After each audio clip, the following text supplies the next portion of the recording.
Hello दोस्तों, नमस्कार मेरे प्यारे दोस्तों। सभी लोगों को मेरा गुड मॉर्निंग, नमस्कार। और आप लोग काफ़ी अच्छे होंगे।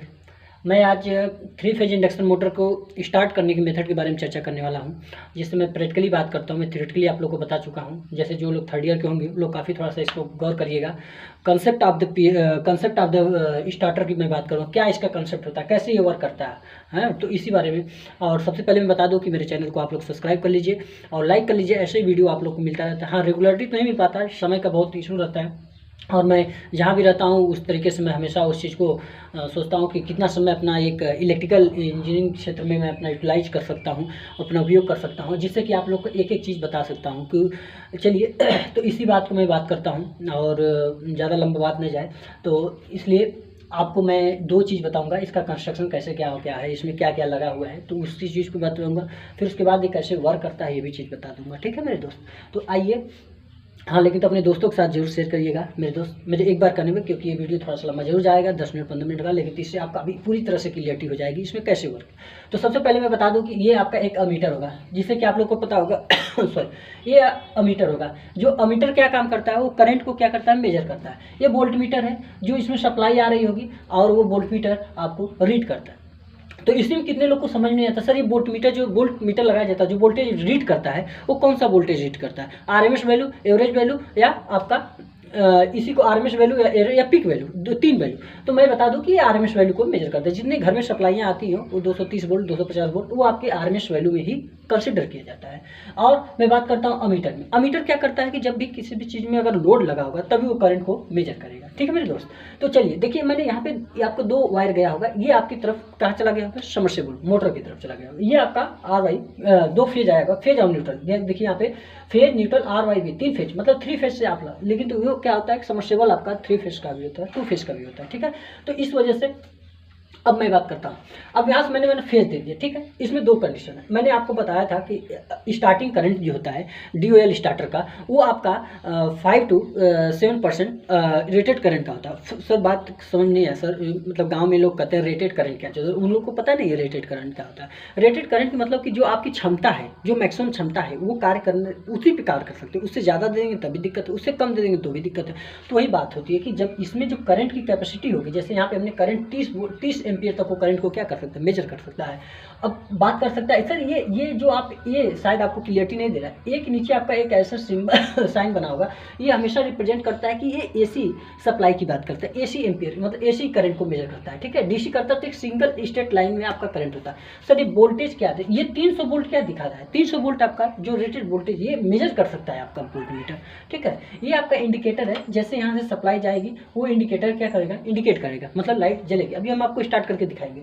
फिर उसके बाद करते हैं ये स्टार्ट बटन, जो आपका ग्रीन कलर का होगा वो स्टार्ट होगा, और ये आपका रेड होगा वो आपका स्टॉप होगा। तो ये स्टॉप मतलब रुक जाना, स्टार्ट मतलब चलने लगना। ठीक है मेरे दोस्त, आपको ये चीज़ पूरी तरह से समझ में आएगा। बात समझ में नहीं आया सर ये push button to read two volt, अगर हम इसको पुश करते हैं तो ही ये हमारे को बताएगा कितना हमारा वोल्ट मीटर है। तो ये चीज़ आपको समझ में आइए। चलिए हम बात आगे करते हैं, थोड़ा सा स्पीड बनाएंगे।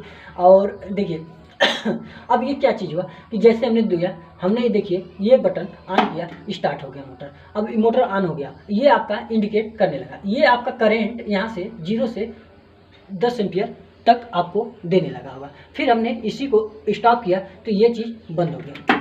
देखिए ये करंट की एम्पियर क्या हुआ, 0 एम्पियर था। लेकिन सर ये देखिए क्या चीज़ है ना, पूरी तरह से 0 क्यों नहीं हो रहा है, ये इसका समझ में आ रहा है आप लोग को। ये धीरे धीरे हो जाएगा 0, लेकिन तो हो रहा है क्या, इसी में इसी की बात आती है, रेसिडुअल फ्लक्स की बात आती है। कुछ उसमें अभी टार्क कुछ नहीं होता। अभी जैसे हमने किया, ये तुरंत क्या कर दिया, इधर दिया। तो आपको ये पता होगा P बराबर VI cos phi, single phase की बात होती है तो ये आपका सिंगल फेज P बराबर VI। अब करंट को कैलकुलेशन कैसे किया जाएगा, सर अभी हमने स्टार्ट किया मोटर को, जैसे लोड हमने दिया मोटर का, वैसे क्या किया कि ये आपका 10-12 एम्पियर तक आपका करंट चला। मतलब कि जब मोटर स्टार्ट हो रहा है मेरा, तो उसमें 12 एम्पियर की करंट क्या कर रहा है, एब्जॉर्ब कर रहा है, ले रहा है अपना। ठीक है, अब 12 एम्पियर की करंट इसको मिल रहा है। अब बात आई सर, अगर मान लीजिए 12 एम्पियर की करंट तो कैसे ज्ञात कर सकते हैं, तो पी मतलब क्या होता है, वाट होती है, मतलब कितनी वाट का मोटर हमने लगाया है, वाट मतलब कितनी क्षमता हो जाए। ठीक है, और वी जो वोल्टेज सप्लाई आ रही है, अगर उससे डिवीजन कर दिया जाए तो आई बराबर आपका P/V से इसका करंट की वैल्यू फाइंड कर सकते हैं। ये बात कंसेप्ट आपके क्लियर हुआ? ठीक है, अब बात करते हैं सर वोल्ट मीटर को कैसे देखते हैं। वोल्ट मीटर क्या चीज़ होता है कि यहाँ से जैसे हमने इसको पुश किया, देखिए ये पुश किया तो ये वोल्ट मीटर आपका क्या कर रहा है, बता रहा है कितना वोल्टेज है। लगभग ये आपका 230 वोल्ट, आपका 230 से 240 वोल्ट आपका मेजर कर रहा है। तो आपको ये पता भी होना चाहिए कि जो हमारे घर में वोल्टेज सप्लाई आती है मेरे तो वो तो 250 वोल्ट का हमारा हर चीज़ पे आपका लिखा होगा, मेंशन होगा, लेकिन तो ये चीज़ आपका लगभग 230 वोल्ट है। ये वोल्टेज क्या चीज़ होती है, ये आरएमएस वैल्यू में होती है। ठीक है, खैर आपको आरएमएस वैल्यू और पीक वैल्यू में जो गांव के एरिया में होंगे लोग उनको ना समझ में आए, लेकिन तो जो लोग पढ़ते होंगे इलेक्ट्रिकल से उन लोगों को समझ में आ रहा है। तो मैक्सिमम वैल्यू आपका Vm/√2 हो जाता है। थोड़ा सा शोर शराबा होगा जरूर, तो ये चीज़ आपको समझ में आ गया। तो ये ऐसे ही आपका काम करता है। खैर मैं इंटरनल पार्ट को खोल के भी दिखा सकता था, लेकिन तो अभी चलिए आपको इतना ही समझ में। तो जैसे हमने 2 फेज दिया, एक बार मैं रिकॉल करता हूँ। 2 फेज दिया, यहाँ से हमने स्टार्ट किया, इसको सप्लाई किया, ये हमारा इंडिकेट करने लगा। एक बार मैं फिनिश 2 बार गया, ऐसे ही गया, मैंने इसको स्टार्ट किया, ये आपका रेड का जलने लगा, एम्पियर करंट आपको बताने लगा। ये रिले आपका रिले ऑपरेट करते हैं, मतलब रीसेट के लिए अपना कि रिले है आपका सेंस करके बताता है। तो मैंने इसको स्टॉप कर दिया, इस कंडीशन में मैंने इसको बंद कर दिया। तो ये अपना धीरे से अपनी इनिशियल वैल्यू तक आ गया, मतलब 0 वैल्यू तक आ गया, मैक्सिमम वैल्यू होती है। ठीक है, तो ये आपका अमीटर होता है। ये अमीटर किस में लगा होता है, कोई बताएगा? कमेंट बॉक्स में करके बताइएगा अमीटर किस में कनेक्ट होता है। अमीटर आपको बताइएगा, शायद आपके लिए छोड़ रहा हूँ लेकिन बता दूँ, लेकिन कुछ लोग नहीं जाए। अमीटर हमेशा आपको सीरीज में कनेक्टेड होगा। वोल्ट मीटर हमेशा किस में होगा, आप इसको बताइएगा। अगर ये पैरेलल में होता है तो क्यों होता है, ये भी आपको बता दीजिए। चलिए ठीक, मैं बता दिया पैरेलल में होता है। तो ये आपका पूरा तरह से आपको समझ में आया होगा। तो मेरे दोस्त, इसलिए जहाँ भी रहिए अपनी एजुकेशन को अपनी तरफ से, अपनी बात को लेकर हमेशा अपनी पढ़ाई की तरफ डेडिकेट करिए।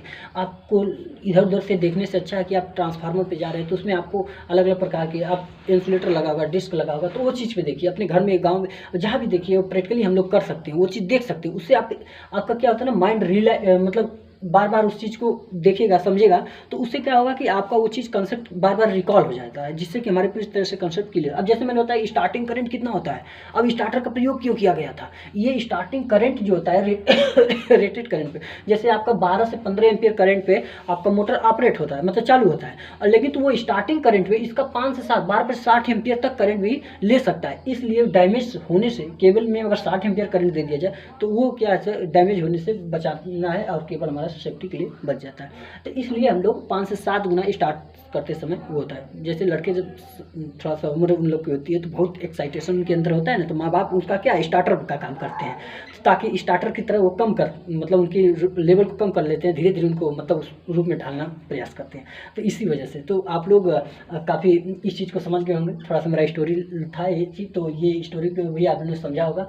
बाकी हम चाहते तो आपको ऐसे खोल के भी इसको दिखा दें, आइए दिखाई देते हैं थोड़ा सा। आप लोग देखिए इसमें क्या है कि ये आपका अमीटर, वोल्ट मीटर, ये आपका ऑन ऑफ स्विच लगा होगा, ये आपका इंडिकेटर, ये आपका रिले। ठीक है, रिले ऑपरेट करता है ये अमीटर में। कोई भी जैसे हाई करंट ले लिया तो उस समय रिले ऑपरेट कर देता है, जिससे कि हमारा वो कर देता है। एसी में NSC और NOS लगा होता है। तो ये यही चीज़ आपको जो कर रहा था, यहाँ से ट्रिप कर सकते, हम यहाँ से भी कर सकते हैं। खैर मैं हाथ से नहीं छुइए कभी आप लोग भी। ये आपका इसमें देखिए कि 440 वोल्ट ये कैपेसिटर लगा हुआ है, जो कि आपका 50 हर्ट्ज। इसमें आपको देखिए आपका माइक्रोफैरेड जो दिया है ±5%। पहले क्या होता था कि फ्रिक्वेंसी का जो वेरिएशन आपको करते थे 3% कर देता, 5% का यहाँ पे दे दिया। इसकी टेम्परेचर आपको 85 डिग्री सेल्सियस तक आपका यही चीज़ काम कर सकता है। बाकी ये चीज़ें आपने फेस दिया, शायद आपको दिख नहीं रहा होगा यहाँ से, तो ये चीज़ होता है। तो आप लोग ये भी चीज़ देख लिए। और बाकी आपका ये पुश बटन से स्टार्ट करके वोल्ट मीटर को रीडिंग भी बताता है, तो ये चीज़ है। तो चलिए हम इसको थोड़ा सा क्लोज कर देते हैं और आप लोग ये चीज़ समझ में आ गया होगा। तो कैसा लगा मेरा वीडियो आप लोग बताइएगा, अपने कमेंट बॉक्स में जरूर करिएगा, अपने दोस्तों के साथ शेयर करिएगा। और एक चीज़ और बता दें, ये सेकेंड ईयर वाले थोड़ा सा ध्यान देंगे, लास्ट में है। जैसे मैंने इसको पुश किया तो ये आपका क्यों इसको एक कांस्टेंट वैल्यू पर आके टिक नहीं रहा है, ये इसी पे क्यों मतलब थोड़ा सा ऐसे डिफ्लेक्ट कर रहा है। तो आपको मैंने टार्क पढ़ाया था, टार्क 3 प्रकार के मैंने बताया था कि आपका पहला होगा डिफ्लेक्टिंग टार्क, दूसरा होगा आपका कंट्रोलिंग टार्क और तीसरा होगा डैम्पिंग टार्क। ये तीनों टार्क मिलकर ही इसको एक कांस्टेंट वैल्यू पे जाकर रोके। पहले मैंने बताया जैसे इसको हमने पुश किया ये डिफ्लेक्ट कर दिया, डिफ्लेक्ट करने का मतलब कि ये डिफ्लेक्टिंग हुआ, और फिर उसको कंट्रोलिंग करने के लिए मैंने इसको कंट्रोलर का प्रयोग किया। कंट्रोलर लगाने फिर वो धीरे धीरे क्या कर रहा था, डिफ्लेक्ट हो। अब मैंने उसको डैम्पिंग मतलब रोकने के बारे किया गया, तो वो आपका एक कांस्टेंट वैल्यू पे जाके रुक गया। तो ये आपका 3 कॉन्सेप्ट यहीं से आपको क्लियर हो जाता है। तो बाकी आप लोग को समझ में आया होगा। आई होप कि मेरे दोस्तों मेरे यूपी टेक्निकल क्लासेस को आप लोग सब्सक्राइब करिएगा और अपने दोस्तों के साथ जरूर शेयर करिएगा। अगर वीडियो अच्छा लगा होगा, जरूर थोड़ा सा आपको कॉन्सेप्ट क्लियर हुआ होगा। मैं आशा करता हूँ, बड़े मेहनत से लोग बनाते हैं और बनता है, मैं समझ सकता हूँ। और आप लोग अपने दोस्त पे, स्टेटस पे ऐसे लोग लगा लीजिए ताकि थोड़ा सा मेरा अगर इम्प्रूव होगा तो मैं आपको और अच्छे अच्छे वीडियो आपके बीच लेकर आऊँगा। चलिए मेरे दोस्त, मैं आपको एक बार फिर से आपका धन्यवाद कि आप अगर मेरे वीडियो को अपने दोस्तों के साथ शेयर करेंगे। जय हिंद, जय भारत।